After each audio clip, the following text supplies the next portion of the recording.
तनुते मह्यां चन्द्रघण्टेति विश्रुता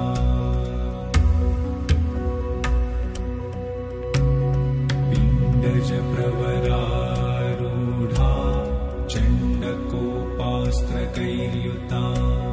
प्रसादं तनुते मह्यां चन्द्रघण्टेति विश्रुता